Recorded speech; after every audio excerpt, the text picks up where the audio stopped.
Hello everyone, this video tells the story in which the brother was entrusted with the management of the restaurant and is the first couple of the death. He almost poisoned a goose. It's a really interesting story. European in the comments, enjoy your waving.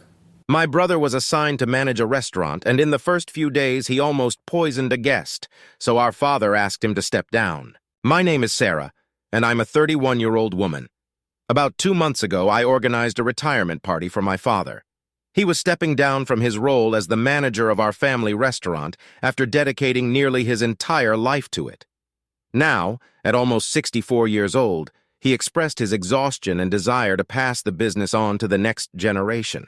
I foolishly believed he was referring to me, as I had dedicated the past 6 years of my life to this restaurant. Our family operates a chain of Italian restaurants, with 2 additional branches located across the city. One is managed by my uncle, while the other is overseen by his daughter. However, our main location, the original restaurant my grandfather opened, is the most popular and is owned by my father. My uncle, who is not my dad's biological brother, joined the business when my grandfather launched the first restaurant. This is where the business initially began. The original site of our restaurant, the one my grandparents started and managed for many years, was eventually handed over to my father. He expanded the business by opening 2 new restaurants in different parts of the city. My uncle left his job to manage one of these new locations, and his daughter took over when she was ready. Thus, the business has always remained within the family. When my father announced his retirement a few weeks before the party, I naturally anticipated he would pass the torch to me. My uncle, being around the same age as my father and planning to retire soon as well, was not in the running. His daughter had only been managing the new location for 2 years, far less experience than my 6-year dedication. Since I was 24, I left my corporate job to work with my father, aiming to inherit the family business and take it to new heights. It seemed obvious that I was the best candidate to take over. My older brother James, 37, had no interest in the restaurant business, having chosen a career in medicine as a doctor. My younger brother Mark, 27, showed no ambition or interest in anything, spending his days idly. He is a good-for-nothing loafer, and nobody in the family except our parents tolerates his behavior. While I have no issue with his lack of direction, his attitude is infuriating. Despite achieving nothing, he acts entitled, believing he deserves the best of everything. Our parents enable this behavior, shutting down any attempts by James and me to address it by insisting he needs encouragement to find his path. On the day of my father's retirement party, he blindsided me by announcing that Mark would be inheriting the business. I was shocked. It never occurred to me to demand written confirmation because I assumed it was understood that I would be the one to take over. Mark, who had never shown any interest or dedication, was now the heir to our family's legacy. It was a slap in the face. As expected, Mark's lack of experience quickly led to disaster. Less than 2 months into managing the restaurant, he nearly caused a customer with severe allergies to be hospitalized. The incident made headlines, damaging our restaurant's reputation. My father, now realizing his mistake, came back to me, pleading for my help to fix the chaos Mark had created. He begged me to return and take charge, admitting that I was the one who truly deserved to inherit the business.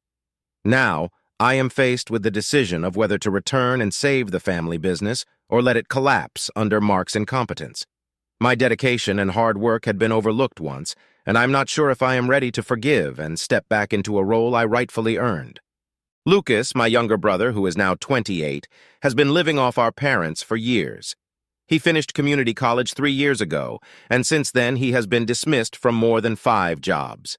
His attitude is a major issue. He seems to think he is superior to everyone and cannot be questioned. Our family tolerates it, but in the real world, his behavior is unacceptable, especially to employers, which is why he's been fired from every job within months. He lacks skills and direction, and even his previous jobs were secured by our father's connections. He's just a colossal failure, unable to find his own path in life.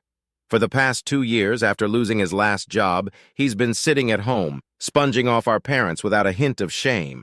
It's incredibly frustrating because our parents don't challenge him and allow him to live this way. It's unfair because when it came to me and my older brother Matthew, they constantly pushed us to excel. Matthew and I have built successful lives, but seeing them coddle Lucas is infuriating. He's spoiled and I can't stand him. We were close as kids, but everything changed in high school. Now, we barely get along. He has zero experience in the business and no understanding of how it operates. So it was a massive shock to everyone when my dad announced that Lucas would inherit the business. My father had declared his retirement a couple of months before the party, and everyone knew about aita employees and family alike. As someone who had been working closely with my father for 6 years, I naturally expected to take over after his retirement. We never had an explicit conversation about it, which I now regret. I assumed it was a given, and that assumption led to my downfall.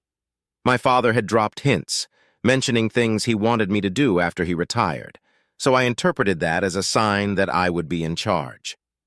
It never crossed my mind that he might not leave the business to me because I trusted him completely. He had always been loving and respectful towards me as both a daughter and an employee. When he announced that Lucas would take over, I was stunned. So was everyone else at the party, including our employees and my mother. Everyone had believed I would inherit the business, considering I had been dedicated to it for 6 years, ensuring everything was perfect. After all my hard work, it was Lucas who would take over. It was incomprehensible. When my father pulled Lucas aside and Lucas smugly accepted his new role, it finally hit me, and I stormed out of the restaurant in tears, feeling utterly devastated. A few minutes later, my father followed me outside, attempting to justify his decision.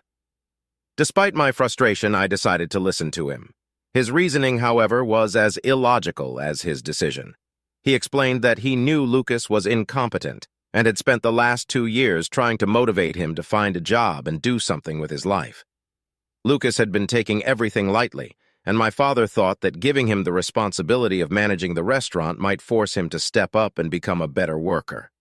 My father believed that since Lucas would now be working to support his own life and the family business, he would have a personal stake in it, unlike his previous jobs where he had none.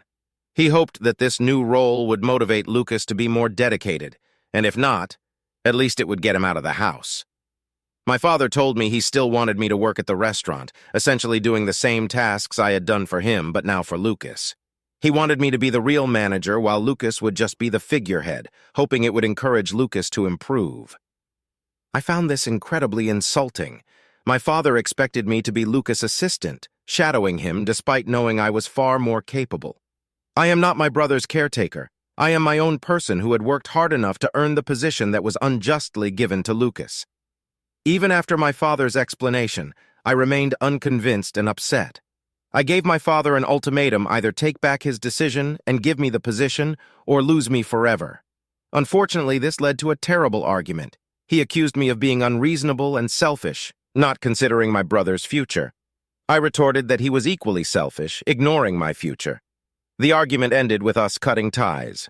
My father refused to revoke the decision, and I felt deeply insulted. I decided I would never return. The day after the retirement party was the last day I spent at the restaurant. It's been over a month now, and I still haven't gone back. I have kept in touch with my mother and my older brother James, but we avoid discussing the restaurant. They know it's a sore subject for me and refrain from bringing it up. Until a few days ago, I had no idea how things were going there. I haven't spoken to my father since our fight, and I don't talk to Lucas anyway, so nothing changed there. After quitting, I started applying for other jobs. After leaving the restaurant, I did receive regular pay like any other staff member, and I had some savings to rely on for a while. I had planned to go on a trip next week, but those plans might be on hold because I may need to return to the restaurant. My brother, as expected, made a massive blunder. He knew nothing about managing a restaurant, and I have no idea why my dad thought it was wise to let him run things unsupervised, just to show trust and boost his confidence. Clearly, my brother's feelings were deemed more important than the family business and practical matters. Lucas made numerous irresponsible financial decisions and began skimping on essential ingredients, leading to significant trouble. We cater to vegans and maintain a separate vegan menu, ensuring that vegan food is not contaminated with non-vegan products. Lucas decided to shut down the dedicated vegan area to save kitchen space and started adulterating vegan products to cut costs. It was only a matter of time before he got caught, and that moment arrived a few days ago. He instructed the staff to use regular dairy milk instead of the more expensive soy milk, completely forgetting that some people are allergic to dairy. Predictably, someone ordered a milk-based dessert, specifically requesting soy milk or another dairy-free alternative. If one of our regular employees had prepared the dessert, they would have ignored Lucas' instructions and followed the customer's request. Unfortunately, Lucas had hired a new, inexperienced employee and tasked him with reporting anyone who didn't follow his orders. This new hire, following Lucas' strict instructions, ignored the customer's request and used regular dairy milk, doing a poor job of it. The customer had a severe allergic reaction and is now threatening to sue the restaurant. My father called me that evening, clearly panicking, and explained the situation. He told me he had fired Lucas immediately upon discovering his actions and now wanted me to come back and take over the position I had originally wanted. It was surreal to hear him ask for my return after Lucas' inevitable failure. Despite still feeling hurt and angry from a month ago, I couldn't resist having a good laugh at their predicament. Over the phone, I told my dad that there was no way I was coming back, regardless of the circumstances. I told my dad that if he genuinely wanted me to return, I demanded a public apology in front of all the restaurant staff and our family. He needed to announce that he had fired Lucas and admit his mistakes, then officially give me the position. I didn't think I was asking for too much, given the public humiliation I endured at the retirement party. I was deeply hurt by his actions, and now that he needed me, I wanted him to fix the situation. However, my mom thought it was excessive, and my dad refused on the phone. He argued that the business was as much mine as his, and while he might have made a mistake, my demands were unreasonable and degrading. Was I wrong for insisting on a public apology from my father if he wanted me to rejoin the family business after choosing my brother over me? Update 1. Hey everyone, I want to start by thanking all of you who took the time to comment on my original post and offer advice and support. Your concern means a lot to me, and I truly appreciate it. Now, on to my decision. After taking a few days to think it over, I've decided to return to the business. It wasn't an easy choice because I had to swallow my pride, but I've invested 6 years of my life in that place. Regardless of everything, I still want to be the one to take the business forward.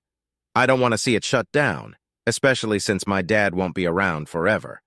My older brother James has no interest in it, as I mentioned before, and Lucas is obviously neither capable nor competent enough to manage anything, let alone a business of this magnitude.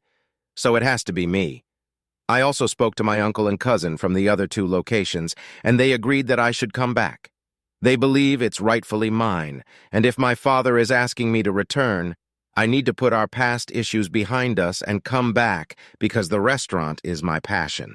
I don't want to see it fail, Honestly, I would have preferred a public apology from my dad, but I don't want to create a spectacle and gloat about being right about Lucas.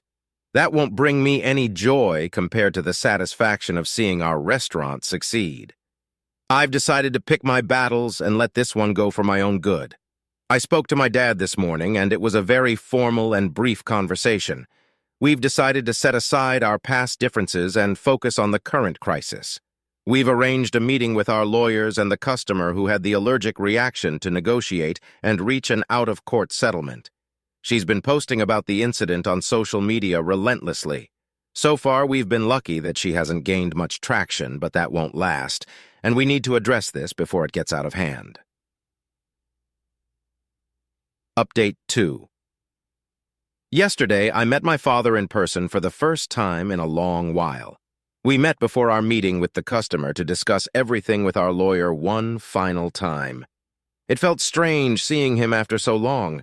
Before this incident, I used to see my dad almost every day for 5 years, and I hadn't realized how much I missed him until we finally met in person. We didn't talk much because our lawyer did most of the talking, and we had to focus on the important matters at hand. It was clear that there were many unresolved issues between us, but it wasn't the right time to address them. He hasn't properly apologized to me yet, nor has he mentioned the incident from a month ago, but our interaction was cordial and civil. Given this was our first face-to-face meeting since our big fight, I expected it to be awkward, but it wasn't, and I'm grateful for that. After the meeting, he invited me to come home to see my mom, as it had been a long time since I last visited. However, I had to decline because I had already committed to attending a friend's engagement party that evening. I also asked him if Lucas was still living at home, and my dad told me that Lucas had moved out shortly after being fired. I was curious about where Lucas was living and how it happened, but my dad didn't offer any more details, making it clear he didn't want to discuss it further. I later spoke to James, who confirmed that Lucas had moved out a few days after being fired, but he didn't know if it was Lucas's choice or if our parents had asked him to leave. This situation remains unclear, and I plan to talk to my dad about it later to understand what's going on. The meeting with the customer went better than expected. Given the serious breach of ethical standards, I assumed it would be rough. What happened was unacceptable and wouldn't have occurred if my dad or I had been in charge. The customer was reasonable and explained that the reason she had threatened to sue and complained so much on social media was because, even after the incident, the manager insisted that it was her fault for not specifying her dairy allergy and not mentioning she wanted soy milk. This blame-shifting made her agitated, as she knew it wasn't her fault. We realized how foolish Lucas had been when we learned the full story. The customer had initially refused to discuss the matter without her lawyer, and on her social media posts, she mentioned the management's behavior without going into detail, fearing a defamation lawsuit from Lucas, who had been contacting her to take down her posts and accusing her of lying. He even threatened to sue her, which is why she hadn't provided more details publicly.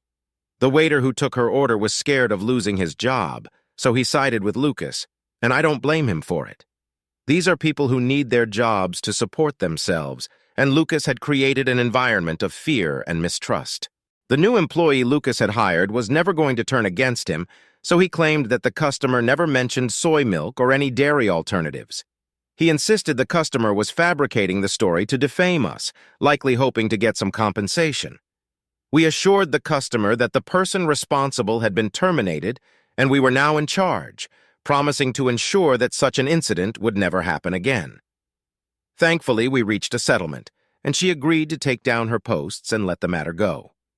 Although we lost a significant amount of money, we managed to clean up the mess Lucas had created, allowing my dad and me to finally breathe a sigh of relief. Update 3. Hello, it's been a month since I rejoined the restaurant, and I have never felt happier. It took me a month to realize just how miserable I had been when I wasn't working here. Despite the differences I've had with my father, I love this place and want to take it to new heights, and that's exactly what I plan to do. My father and I are also trying to mend our relationship, and we've made considerable progress. I've been in regular contact with my parents, and we've decided that as a family, we need to spend more time together. I had a heartfelt conversation with my dad a couple of weeks ago about working at the restaurant again. He and my mother expressed their regret for the way they treated me and James. They admitted that they always viewed Lucas as the weakest link among us and wanted to uplift him to our level, but in doing so, they probably inflated his ego beyond repair. When my father fired him, it hurt his pride, and Lucas decided to move out, cutting off communication with everyone. However, my dad managed to gather information from a few people and found out that Lucas is currently living with a friend and working at a local video game store. At least he's doing something and trying to get by on his own, which is a positive step for him. Our family, including James and his wife, now gets together for dinner every weekend. Although Lucas has been invited several times, he has refused to respond, which is his personal choice. It doesn't bother me since I have no interest in interacting with him. I wish him well, but prefer to keep my distance. Spending more time with my family has been wonderful, and my father and I are finally returning to a place of normalcy. I love it. Life has been pretty great recently, and I have no complaints. I'm finally doing what I love and building something I believe in. I couldn't ask for more, and being back on good terms with my family is the icing on the cake. I think that's pretty much all anyone needs to be happy. Update 4. A few months after I rejoined the restaurant, things started to stabilize. We implemented new policies to prevent any more disasters like the one Lucas caused. Customer satisfaction improved, and our reputation began to recover. The restaurant was bustling again, and I was more determined than ever to make it thrive. One evening, while closing up, I received an unexpected call from Lucas. He sounded different, less arrogant, more reflective. He asked if we could meet for coffee the next day. Reluctantly, I agreed, curious about what he had to say. When we met, Lucas looked tired but sincere. He apologized for everything, his attitude, his mistakes, and the way he treated me and the business. He explained that moving out and working at the video game store had been a wake-up call. For the first time, he was experiencing life without the safety net of our parents, and it made him realize how much he had taken for granted. Lucas expressed a genuine interest in learning about the restaurant business, not to take over, but to understand the hard work and dedication it required. He wanted to earn his place in the family, not have it handed to him. I was skeptical but agreed to give him a chance under strict conditions. He would start at the bottom like any new employee and work his way up. Over the next few months, Lucas worked diligently. He took on every task with humility and eagerness to learn. Slowly, he started to earn the respect of the staff. My father and I kept a close eye on him, and to our surprise, he was genuinely changing. One day, we received an invitation to a prestigious culinary event in the city. It was an opportunity to showcase our restaurant and potentially attract more high-end clientele. I decided to take a risk and let Lucas help with the preparations. He worked tirelessly alongside the team, and the event was a massive success. Our restaurant received rave reviews, and business boomed. Lucas's transformation was remarkable. He had gone from a spoiled, arrogant brat to a hard-working, reliable member of our team. Our family dynamic also improved. We started having weekly family dinners, and even Lucas began attending. The tension that once defined our relationships began to fade. Then, another unexpected event occurred. Our cousin, who had been managing one of the other restaurant branches, decided to move abroad for further studies. This left a managerial position open. After much discussion, my father and I decided to offer the position to Lucas. He had proven himself over the past year, and we believed he was ready for more responsibility. Lucas accepted the role with gratitude and determination. He worked hard to manage the new branch, and his efforts paid off. The restaurant flourished under his leadership, and our family business reached new heights. As for me, I continued to lead our original location, but now with a sense of fulfillment and pride. The restaurant was not just a business, it was a symbol of our family's perseverance and unity. My relationship with my father was stronger than ever, and Lucas had become someone I could respect and trust. Life has a way of surprising you, and sometimes the most unexpected changes lead to the greatest rewards. I learned that forgiveness and giving people a second chance can bring about incredible transformations. Our family had been through a lot, but we came out stronger, united by our love for each other and our dedication to the family business. Hello guys, it's really interesting story. What is it? Write comment, put like, subscribe to channel, Instagram and Discord. Good luck!